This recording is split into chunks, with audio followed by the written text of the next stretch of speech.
Mis amados hermanos, le doy gracias a Dios por la oportunidad que me da de compartir su palabra con cada uno de ustedes. Verdaderamente para mí es un gran privilegio el que el Señor me haya escogido para que a través de su palabra podamos glorificar su nombre. Hermanos, para los que no me conocen, mi nombre es Otniel Alejandro Espinosa Gallardo. Actualmente soy miembro de la Iglesia Nacional Presbiteriana Príncipe de Paz en la Ciudad de México, en el centro de la ciudad. Estoy a cargo del Ministerio de Misiones y también, por su sola gracia, pertenezco al Comité de Movipres desde hace aproximadamente un año, en donde el Señor me permite servirle para la honra y gloria de su nombre. Hermanos, el título del mensaje que el Señor tiene preparado para nosotros en esta hora lleva por título Bienaventurados los pobres en espíritu, porque de ellos es el reino de los cielos. Y la lectura bíblica se encuentra en el Evangelio según San Mateo, en el capítulo número 5, de los versículos 1 al 3.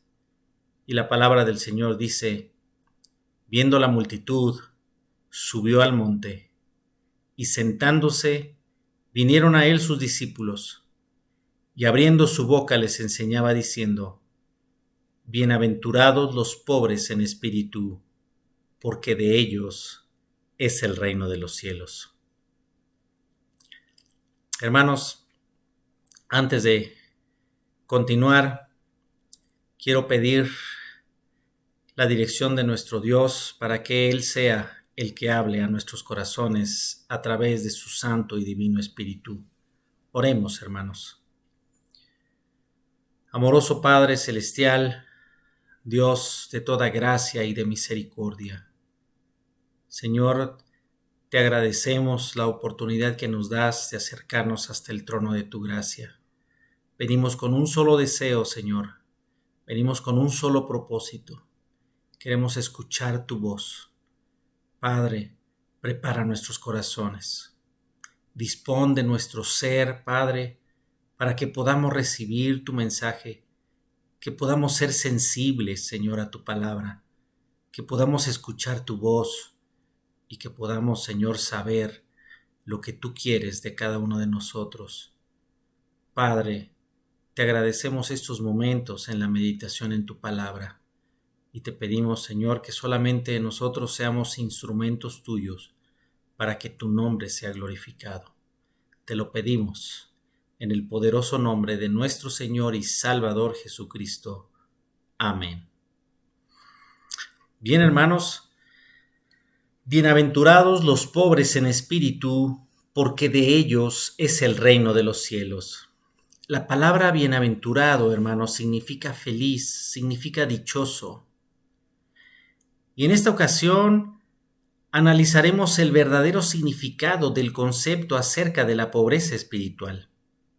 ¿Qué significa y qué es lo que tiene que suceder en la vida del hombre para que se pueda dar la pobreza espiritual?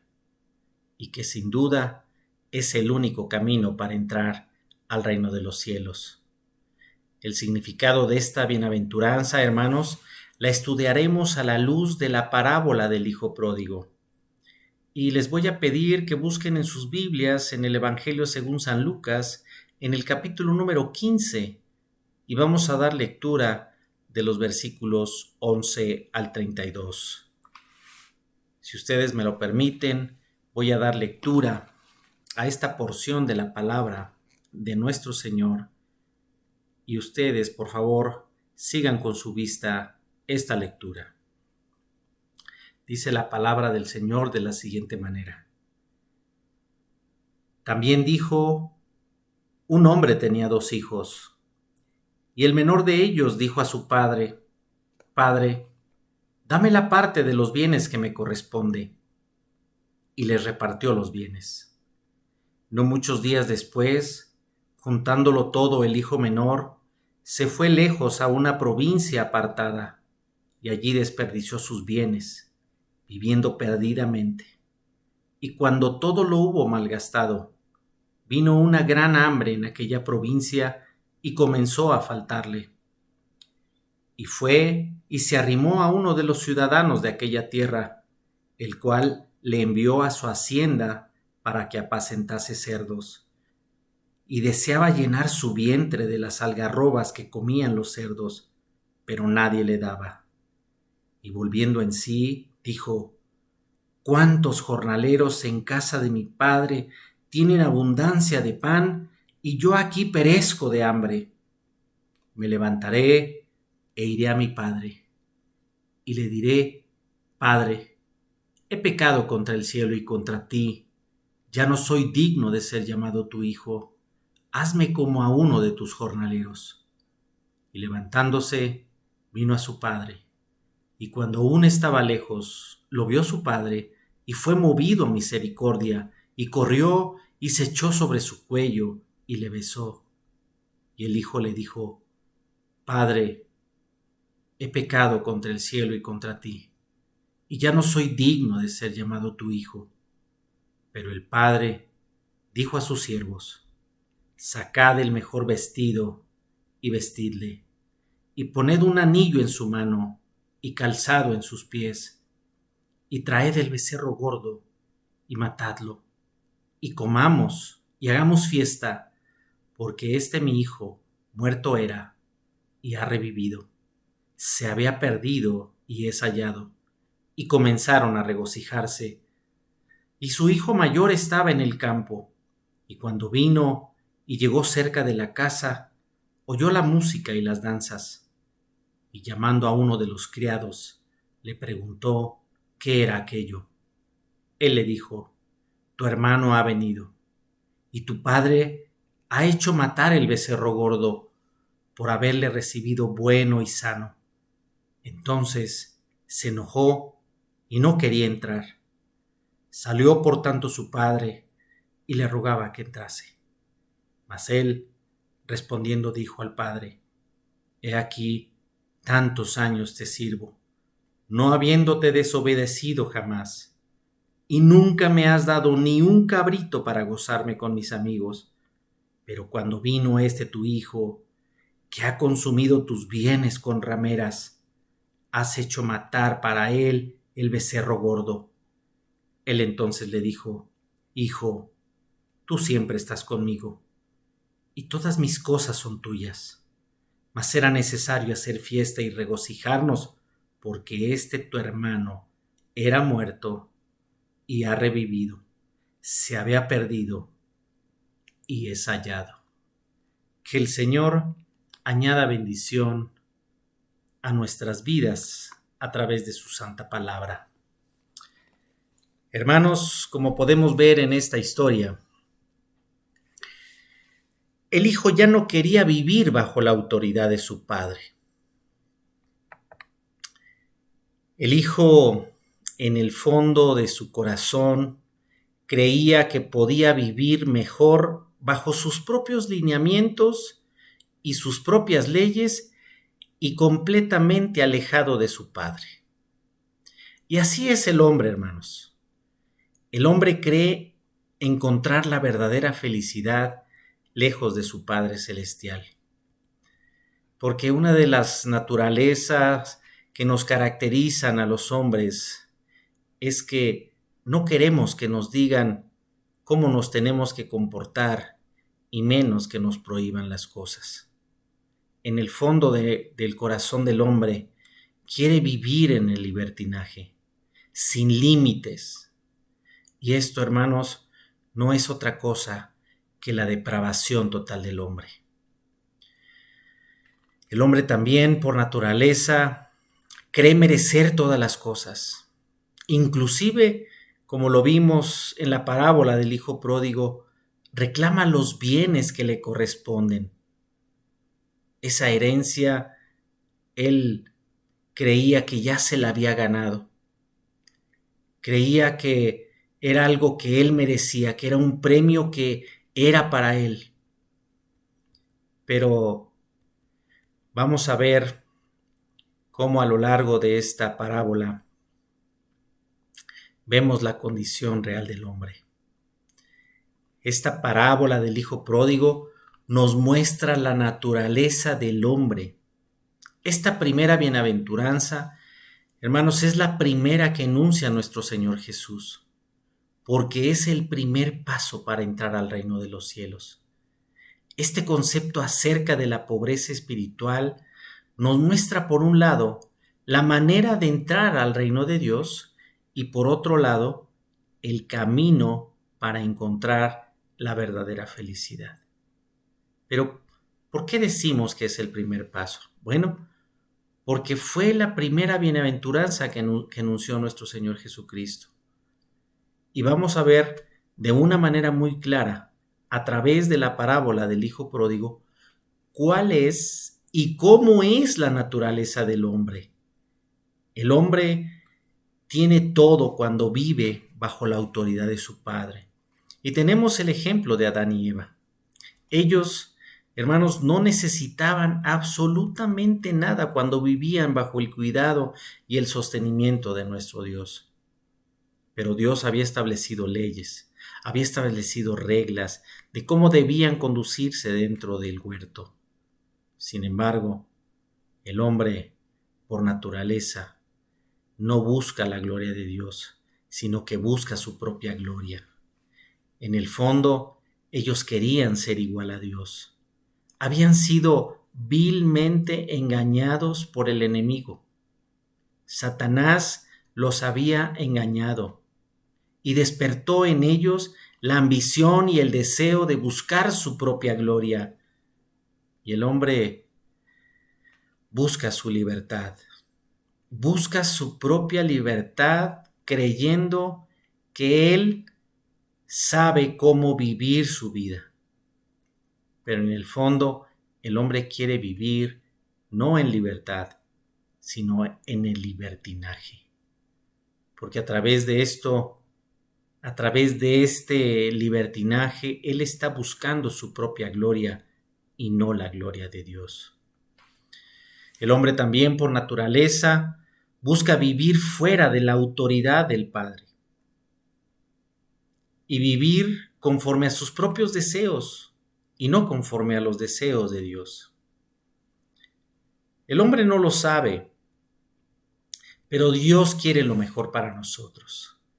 Y eso significa que nosotros tenemos que vivir bajo la autoridad de Dios. Desgraciadamente, el hijo pródigo se dio cuenta ya muy tarde, cuando había desperdiciado todos sus bienes y toda su vida. El hombre no le quiere creer a Dios que Él quiere lo mejor para nosotros. Y muchos piensan que Dios quiere privarnos de nuestra libertad, porque no nos deja hacer lo que nos produce placer.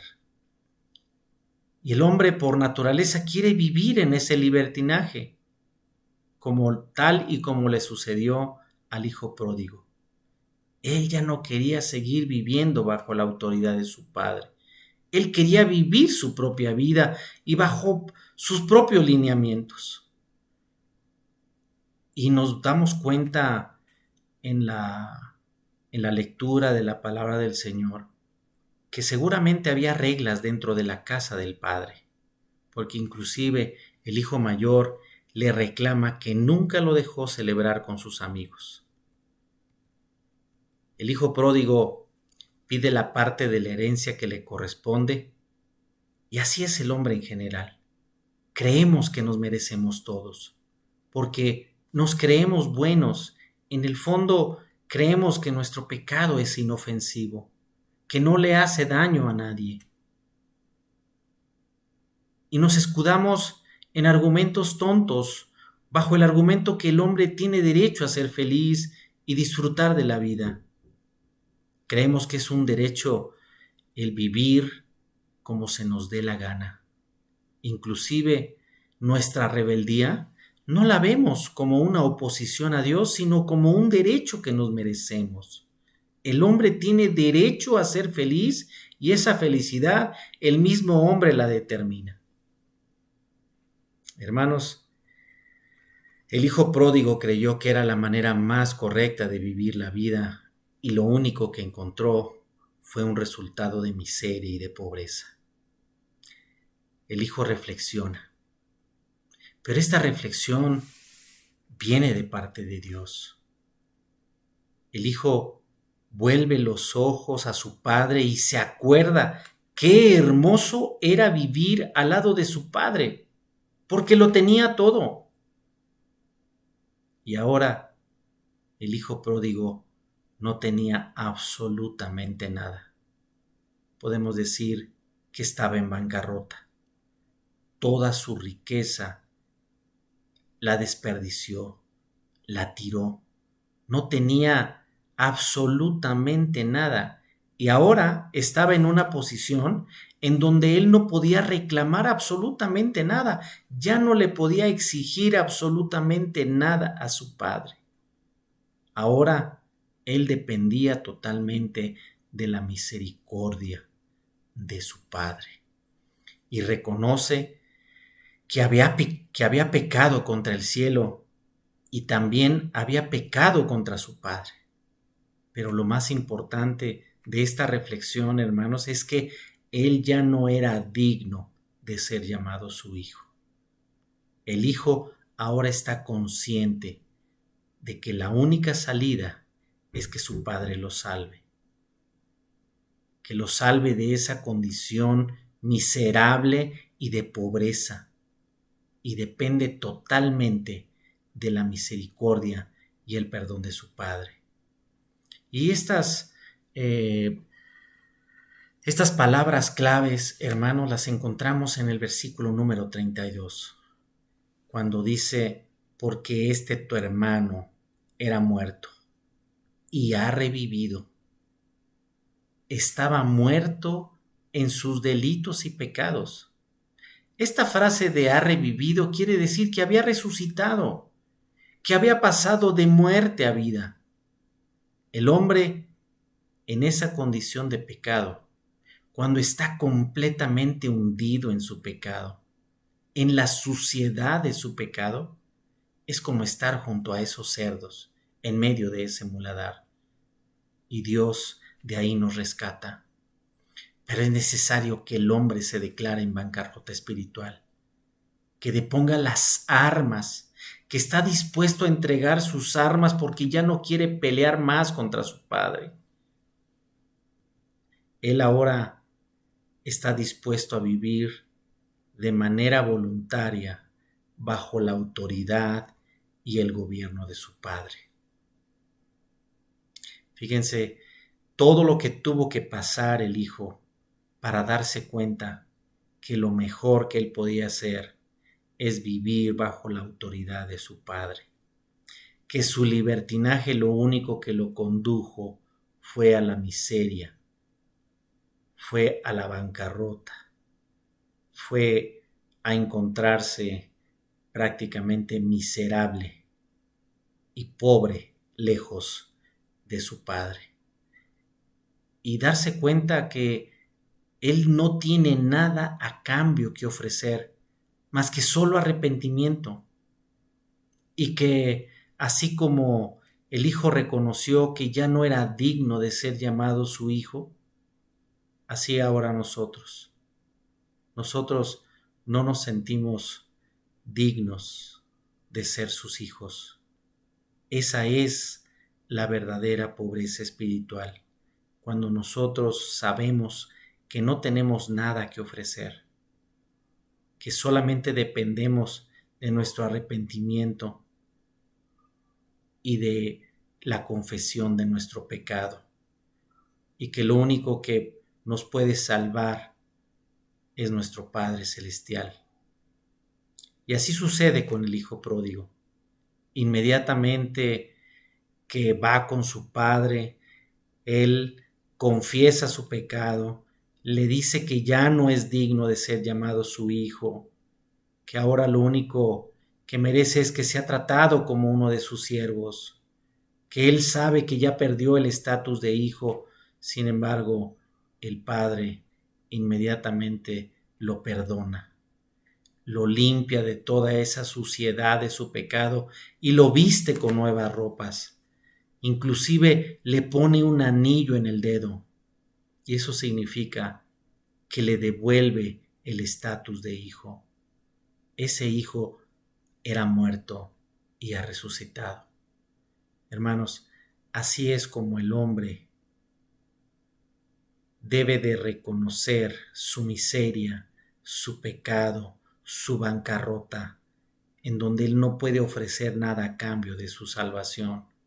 Estaba muerto y ahora lo único que tiene, el único que tiene el poder para resucitarlo es Dios.